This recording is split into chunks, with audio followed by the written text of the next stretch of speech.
Hello guys, आज हम start करते हैं क्लास 12th हिस्ट्री चैप्टर 1 के इम्पोर्टेंट क्वेश्चन विद आंसर। तो इस वीडियो में मैं आपको 2 मार्क्स और 4 मार्क्स के क्वेश्चंस कराऊंगी और बताऊंगी कि आपको एग्जाम में किस तरह से क्वेश्चन आंसर लिखने हैं, किस तरह से आंसर्स लिखने हैं। तो देखिए, आपका 2 मार्क्स का क्वेश्चन है। सबसे पहला क्वेश्चन है, हड़प्पा सभ्यता की खोज कब हुई तथा इसकी खोज किन विद्वानों के नेतृत्व में हुई या इसकी खोज किन विद्वानों द्वारा की गई। तो आपको आंसर लिखना है, हड़प्पा सभ्यता की खोज 1921 से 22 में हुई और इसकी खोज दयाराम साहनी, रखलदास बैनर्जी और सर जॉन मार्शल के नेतृत्व में हुई। अब आपका क्वेश्चन नंबर 2 है, हड़प्पा लिपि की कोई 2 विशेषताएं लिखिए। 2 मार्क्स का आंसर है, इसलिए आपको आंसर पॉइंट टू पॉइंट लिखना है, कुछ आगे पीछे, कुछ ज़्यादा नहीं, कम ज़्यादा नहीं लिखना। तो आपको नंबर 1 डालना है, इस तरह से आपको नंबर 1 डाल देना है और आप ये पॉइंट 1 डालना है। फिर आपको लिखना है चित्रात्मक लिपि। जो हड़प्पा सभ्यता की लिपि थी वो नंबर 1 चित्रात्मक थी। नंबर 2 डालना, दाएं से बाएं की ओर लिखी जाती थी। जो हड़प्पा सभ्यता की लिपि थी वो कैसी थी, तो वो दाएं से बाएं की ओर लिखी जाती थी। 2 मार्क्स का क्वेश्चन, इसलिए आप ओनली 2 पॉइंट डालेंगे। तो गाइस देखिए, अब है हमारा थर्ड क्वेश्चन, फ्योन्स क्या होता है तथा इनको कीमती क्यों माना जाता था। तो इस चैप्टर में हमने पढ़ा था फ्योन्स के बारे में। जो फ्योन्स था वो क्या था और इसको कीमती क्यों माना जाता था। तो देखिए, जो फ्योन्स था वो घिसी हुई रेत, रंग तथा चिपचिपे पदार्थ के मिश्रण को पकाकर बनाया जाता था। इसको बनाना बहुत ज़्यादा मुश्किल था, इसलिए ये महंगा था, कीमती था। तो आप 2 पॉइंट, इसमें भी आप 2 पॉइंट लिखेंगे। फ्योन्स को घिसी हुई रेत, रंग तथा चिपचिपे पदार्थ के मिश्रण को पकाकर पात्र बनाया जाता था। इनको आसानी से नहीं बनाया जाता था, इसलिए ये महंगे या कीमती थे। इस तरह से आप आंसर लिखेंगे। तो गाइस देखिए, ये है हमारा क्वेश्चन नंबर 4, हड़प्पा वासियों द्वारा सिंचाई के लिए प्रयोग में लाए जाने वाले साधनों के नाम बताइए। ये भी आपका 2 मार्क्स का क्वेश्चन आ सकता है। तो आपको सिर्फ पॉइंट टू पॉइंट ही आंसर डालने से आप डाल देंगे तालाब और कुआं। नहर भी लिख सकते हैं। अब मैंने 3 इसलिए लिखे, अगर आप एक भूल भी जाएं तो 2 आपको याद रहेंगे, तालाब और कुआं। जो हड़प्पा वासी थे वो सिंचाई के लिए तालाब का उपयोग करते थे और कुओं का उपयोग करते थे और नहरों का उपयोग करते थे। तो आप पॉइंट टू पॉइंट आंसर लिख देना। अब देखिए, हमारा नेक्स्ट क्वेश्चन है, जो कि ये 4 मार्क्स। अब हमारे 4 मार्क्स के क्वेश्चन स्टार्ट होते हैं फर्स्ट चैप्टर से। तो हमारा ये 4 मार्क्स का फर्स्ट क्वेश्चन है, हड़प्पा सभ्यता के निवासी किन देवी देवताओं की पूजा करते थे। जो हड़प्पा वासी थे, क्या वो देवी देवताओं को मानते थे? अगर मानते थे तो किन देवी देवताओं की पूजा करते थे। तो इस तरह से आपको क्वेश्चन आ सकता है। तो आपको आंसर लिखना है। देखिए, ये आपको 4 नंबर का क्वेश्चन है, इसलिए आपको थोड़ा सा सबसे पहले आपको क्या लिखना होगा, आपको इस तरह से लिखना होगा, हड़प्पा सभ्यता के निवासी जिन देवी देवताओं की पूजा करते थे वे निम्नलिखित हैं। ठीक है, यह हड़प्पा सभ्यता के निवासी जिन देवी देवताओं की पूजा करते थे उनको निम्नलिखित लिखा गया है। नंबर 1, हड़प्पा सभ्यता के लोग आदि शिव की पूजा करते थे। नंबर 2, देवी में वे मात्र देवी की पूजा करते थे, यानी वो देवी को भी मानते थे, देवी देवता दोनों को मानते थे। तो देवी में वो किसको मानते थे? मात्र देवी। तथा वे लोग पशु व पक्षियों की भी पूजा करते थे। किसकी? पशु और पक्षियों की भी को भी पूजते थे हड़प्पावासी। और हमारा लास्ट पॉइंट है, वृक्ष की भी पूजा करते थे तथा प्रकृति से प्रेम करते थे। यानी जो हड़प्पावासी थे वो प्रकृति से प्रेम करते थे और जो वृक्ष होते थे, पेड़ होते थे, उनकी भी पूजा करते थे। आज भी कुछ लोग पूजा करते हैं पेड़ों की, जैसे बरगद वगैरह के पेड़ की, पीपल वगैरह के पेड़ की। तो उस टाइम के लोग भी क्या करते थे, हड़प्पावासी भी पूजा करते थे पेड़ों की। इससे पता चलता है कि वो प्रकृति से प्रेम करते थे। तो गाइस, ये हमारा 4 नंबर का क्वेश्चन था, तो आपको इस तरह से ये लिखना होगा। अब देखिए, हमारा नेक्स्ट क्वेश्चन है, क्वेश्चन नंबर 6 है हमारा, हड़प्पा सभ्यता के किन्हीं 4 प्रमुख क्षेत्रों के नाम बताइए। यानी इसमें आपको बताना है कि हड़प्पा सभ्यता के ऐसे कौन से 4 क्षेत्र हैं जहाँ पर हमें पता चला है कि यहाँ हड़प्पा सभ्यता फैली हुई थी, यहाँ पर हड़प्पा सभ्यता थी।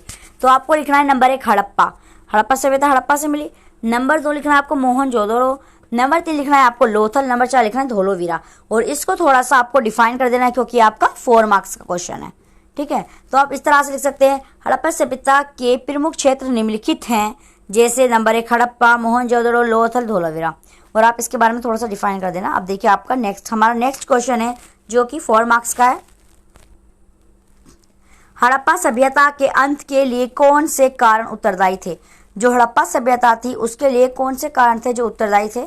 तो वो देखिए, हड़प्पा सभ्यता के अंत के निम्नलिखित कारण थे, या हड़प्पा सभ्यता के अंत के निम्नलिखित कारण उत्तरदायी थे, जो कि निम्नलिखित हैं, या फिर हड़प्पा सभ्यता के खत्म होने के अंत होने के अनेक कारण हैं। नंबर 1, जलवायु परिवर्तन। अब देखिए आपको क्या करना है, आपको इसको डिफाइन करना आगे। पहले आप डाल देंगे जलवायु परिवर्तन डाल दें, अब आपको इसको क्या करना है, आपको इसको यहाँ डिफाइन करके लिख देना है। अब देखिए क्या लिखेंगे आप, कुछ लोगों का या कुछ विद्वानों का ऐसा मानना है कि हड़प्पा सभ्यता की जलवायु परिवर्तन हुई, जिसके कारण हड़प्पा सभ्यता नष्ट हो गई। सेकंड पॉइंट है हमारा बाढ़। सेकंड पॉइंट क्या है हमारा? तो गाइस सेकंड पॉइंट है हमारा बाढ़। कुछ विद्वानों का ऐसा भी मानना है कि जो हड़प्पा सभ्यता का अंत हुआ वो बाढ़ के कारण हुआ। जो बाढ़ आई उसने क्या कर दिया, हड़प्पा सभ्यता को नष्ट कर दिया, विनाश कर दिया उसका। तो गाइस हमारा तीसरा पॉइंट है वनों की कटाई। वनों की कटाई, कुछ विद्वानों का ऐसा मानना है या ऐसा भी अनुमान लगाया गया है कि जो हड़प्पा सभ्यता का अंत हुआ वो वनों की कटाई के कारण हुआ। वनों की कटाई के कारण बाढ़ आई, भूकंप आए और हड़प्पा सभ्यता नष्ट हो गई। अब देखिए गाइस हमारा नेक्स्ट क्वेश्चन है नदियों का सूख जाना। कुछ विद्वानों का ऐसा मानना है, कुछ लोगों का ऐसा कहना है कि हड़प्पा सभ्यता की नदियां सूख गई थी, जिसके कारण वहां कृषि उत्पादन नहीं हुआ और हड़प्पा सभ्यता नष्ट हो गई। हमारा 5th नंबर का पॉइंट है भूकंप। भूकंप भी हड़प्पा सभ्यता के नष्ट या विनाश होने का एक प्रमुख कारण रहा है। हमारा 6th पॉइंट है हमारा बाहरी आक्रमण। कुछ विद्वानों का ऐसा मानना है कि जो आर्य लोग बाहरी आक्रमण हुए, जैसे जो आर्य साम्राज्य था उन्होंने क्या किया, हड़प्पा सभ्यता पे हड़प्पा वासियों से लड़ाई करी, आक्रमण किया, जिसके कारण हड़प्पा सभ्यता नष्ट हो गई। तो ये उपरोक्त जितने भी पॉइंट आपको बताए गए हैं ये सब क्या है, ये सब हड़प्पा सभ्यता के अंत के कारण है। तो ये हड़प्पा सभ्यता के अंत का जो ये क्वेश्चन है ये आपको 8 मार्क्स में भी आ सकता है, 4 मार्क्स में भी आता है। ये मैंने आपको 6 पॉइंट लिखे हैं, अगर 4 मार्क्स में आए तो आप इसको 4 पॉइंट लिख देना, और अगर 8 मार्क्स में आए तो इसी तरह से 6 पॉइंट लिख देना और थोड़ा सा और डिफाइन कर देना, तो इस तरह से आपको फुल मार्क्स मिलेंगे। तो गाइज अब देखिए हमारा नेक्स्ट क्वेश्चन है हड़प्पा सभ्यता की जल निकास प्रणाली पर संक्षिप्त टिप्पणी लिखिए। जो हड़प्पा सभ्यता की जल निकास प्रणाली थी, तो हड़प्पा सभ्यता में जल निकास प्रणाली बहुत ही अच्छी थी। वहाँ की जो नालियाँ थी वो गलियों से मिली हुई थी। जो घर था, घर की एक दीवार से बाहर की जो घर की दीवार होती थी उससे नाली क्या होती थी, मिली होती थी, जिससे घर की नाली बाहर जाती थी और फिर बहुत दूर नाले में जा करके वो नाली जो होती थी नाले में जाती थी। तो इस तरह से वहाँ पर और नालियाँ हमेशा ढकी हुई होती थी, साफ सुथरा बहुत अच्छा था, और इस तरह से वहाँ की हड़प्पा सभ्यता की जल निकास प्रणाली थी जो कि बहुत उत्तम तरीके की थी, उत्तम थी। तो इस तरह से आपको यह आंसर लिखना है। आप देखिए आपको आंसर किस तरह से लिखना है। हड़प्पा सभ्यता की जल निकास प्रणाली अद्भुत प्रणाली थी। कैसी थी? अद्भुत प्रणाली थी, यानी कि बहुत ही अच्छी थी। घरों की नालियों को गली की नालियों से जोड़ा गया था। नालियों का पानी शहर के बाहर नालों में जाता था। नालियों का पानी जो था वो कहाँ जाता था? शहर के बाहर नालों में जाता था। नालियाँ ढकी हुई थी, नालियाँ पक्की ईंटों से बनी हुई थी।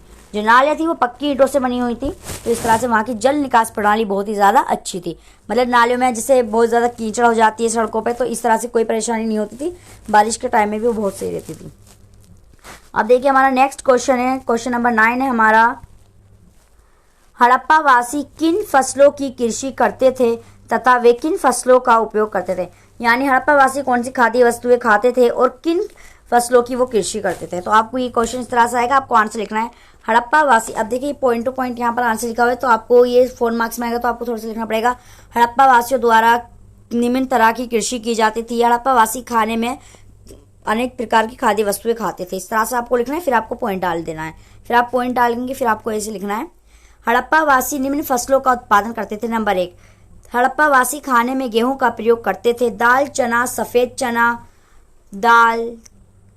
सफेद चना आदि भी खाते थे। जौ तथा तिल जैसी खाद्य वस्तुओं का भी खाने में प्रयोग किया जाता था।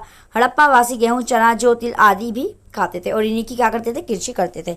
अब आपका हमारा लास्ट क्वेश्चन है इस चैप्टर का, क्वेश्चन नंबर 10।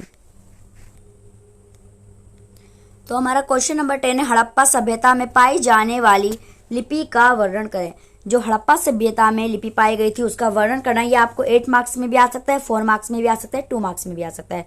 तो मैंने पहले आपको 2 मार्क्स में बताया, अभी 4 मार्क्स में देखिए 8 मार्क्स में, तो आपको किस तरह से लिखना है। हड़प्पा सभ्यता में पाई जाने वाली लिपि को पढ़ने में विद्वान अभी भी असमर्थ है। यानी जो हड़प्पा सभ्यता में लिपि पाई गई थी उससे आज तक भी पढ़ा नहीं जा सका है। नंबर 2, वो चित्रात्मक लिपि। नंबर 2, ये दाएं से बाएं की ओर लिखी जाती थी। नंबर 3, इसमें ये चित्रात्मक लिपि थी, इसमें चिन्हों द्वारा लिखा गया था। चिन्हों की संख्या 375 से 400 के बीच थी और इस लिपि को आज तक पढ़ा नहीं जा सका है। अगर आपको मेरी वीडियो अच्छी लगे तो मेरे चैनल को सब्सक्राइब करिए, मेरी वीडियो को लाइक करिए। Thank you.